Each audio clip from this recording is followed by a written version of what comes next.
Hello guys, welcome to the Fit and Trim video blog. This is Rick Mejia at rickallday.ft. That's my Instagram. Follow me, support, share, engage. We're doing another video blog on some of our great videos, some of the insight that we want to give our community and obviously everybody that engages within our company. So I've been talking, most of my topics and most of the things I get into is basically on regards to cognitive biases and fallacies within human behavior. Why?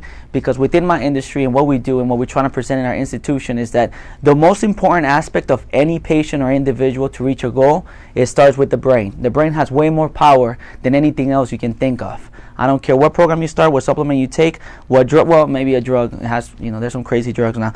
But let's say, most of the regular drugs you take, or situations or environment. Most of the time, if you're not able to condition your brain to a change, you're not going to be able to objectively get a result. That is why I made that video where 92% of the population do not reach the New Year resolution, and that is a fact. You can check out on that.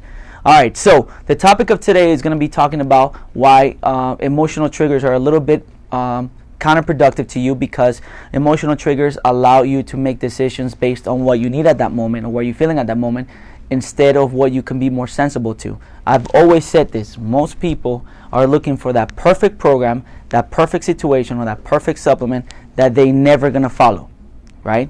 So most of the times when you go online or you're checking on your phone and you see that perfect six-pack abs ad, or you see the supplementation with a girl, her body's burning and she looks amazing, you look for that perfect situation to purchase or transact on in things that you're not really going to follow through. That's why GNC, gyms, supplement stores make a lot of money out of people, because we transact on them.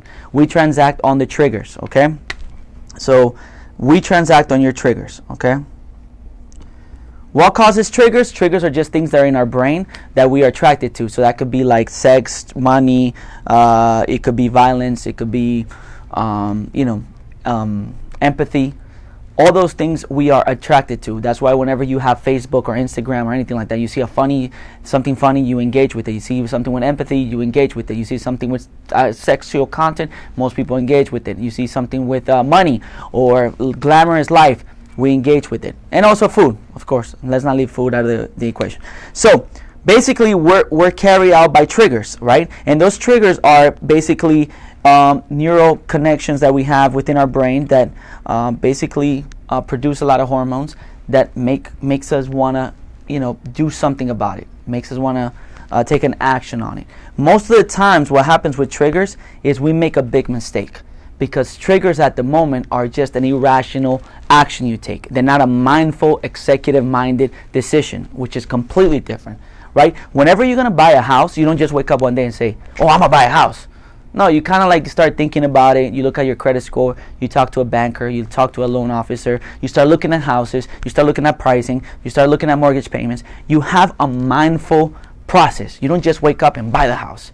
Well, the same thing happens with weight loss. Most individuals are just going through weight loss like it's something where you just 1, 2, 3. You just buy something, purchase something. You make a trigger reaction on it, but you're not mindful of what you really need. And this is what I mean by that, okay? So one of the main things that happens to me with a lot of the clients that I work with is they come to me and they say, look, Rick, I'll give you an example. I ask them, look, how much do you weigh? And they say, well, Rick, they say I weigh about 200 pounds, okay? So I'll say, all right, so you weigh 200 pounds. Now tell me, how long has it been since you've been 200 pounds, since you try to lose weight? So they say to me, oh, well, you know what, Rick? It's been more than 5 years, right? So obviously it's 200 pounds and it's been more than 5 years. So then my main question is, what have you guys done to lose that weight? What have you tried? What's been your direction to this? What you try to do? And what I found is most people are focusing in outer investing before they do any inner investing. And let me explain this. Most people, when I ask them that question, they always mention things that are based off triggers. They go, oh, you know what, Rick, I bought the Fit Tea. I did the 7-day cleanse. I did the P90X. I did the gym. I joined the gym. Or Rick, I buy that GNC supplement, right? I bought whatever. I bought Oprah's book. But Oprah's, I'll have an exception on the book. But let's say they did it because of the Oprah supplement or something like that. So basically, to me, those are auto investing. Auto investing is when you're investing now to optimize yourself. Auto investing is usually should be done once you already kind of reach the goal. So for instance, auto investing to me, and going back to the house purpose, is when you already purchased the house, you already have the mortgage, you already made the mindful decision, and now you want to paint the house. Now you want to fix the garage. Now you want to put a fence. That's auto investing. You already bought the house, you're already mindful, you already got your credit score where it was, you already got the right mortgage payments. You did a really mindful process to buy the house. Now auto investing will be the things that I just mentioned. The thing about weight loss is most people are trying to build the fence, paint the house, they're trying to change the windows, get a new fridge, without really even purchasing the house, without already committing or having the mindful process that got them to purchase the house or get the result they're looking for. Now stick with me on that. So the main thing I always tell my clients is, okay, you've tried that for 5 years and it hasn't worked. You've been investing all your time in auto investing. You've been investing in things that are just trigger based. So you've been transacting on the industry, the wellness and fitness industry has been transacting on you, and you haven't gotten your results. And 9 times out of 10, I say, look, the main reason you haven't gotten your results is because you need to start working more on the inner investing of things. And what do I mean by inner investing? Inner investing will be things that start making you more mindful of the process that you're trying to accomplish. If you're somebody that's over 200 pounds or you're 20 to 30 pounds overweight, let's say, to me, it's not even 20, 30 pounds. To me, it's not 200 pounds. To me, anybody that's over 20 pounds and hasn't been able to lose that weight for more than 2 years, they should start working more inner investing than outer investing. All right? So I'm going to give you some examples of that.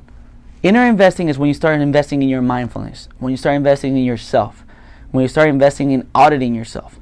So what I mean by that is, give me 2 seconds where I get something. What I mean by that is you start finding out and auditing yourself, and you start investing in understanding yourself. So one thing, let's say you try to lose weight, it just hasn't worked out for you. You've been trying gym, personal trainers, all that stuff. It's a short-term, you get a short-term satisfaction, but you just really never get to the goal. The first thing you want to do with inner investing is start trying to figure out yourself, investing to know yourself. Why is it? What's causing you to not get the results? So by auditing that, one of the inner investing things you can do is, for instance, seek a little bit of therapy. Maybe you need therapy. Maybe you need somebody to talk to. Why? Because if you seek therapy and you speak to somebody, you can find out that maybe things in your environment are affecting your wellness process. Sort of like your relationships. Maybe is your job. Maybe is your family. Maybe is your maybe it's got to do with where you live. Maybe it's got to do with the weather, I don't know. But things within your environment can affect your outcome. And if you don't understand your environment enough to accept what could be triggering that, then anything else you do is just not going to work. I cannot tell you how many times a lot of my clients' main issue is their job. Times Magazine came out with an article not too long ago where it explained that 80% of the people were highly depressed on their jobs, and made it a real tangible reason why people are suiciding more, people are having more depression, people are having more anxiety, people are having more obesity problems. So, when you do inner investing, you can start investing first on finding out who you are. Why do I act like that? Why do I reinforce my behavior like that? What causes me to trigger, or what causes me to binge eat, or what causes me to lack energy or motivation? All right. A second thing that could be a good example of inner investing would be buying books on the problems you feel. So, for instance, a lot of times what I do every single week, and people that follow me know that I do this, is if, let's say I'm facing a problem. Let's say one day I'm like, you know what? I feel like I start a lot of things, but I never finish them. Because why do I do that? And that has to do a lot with personality types. So what I try to do at that point is I try to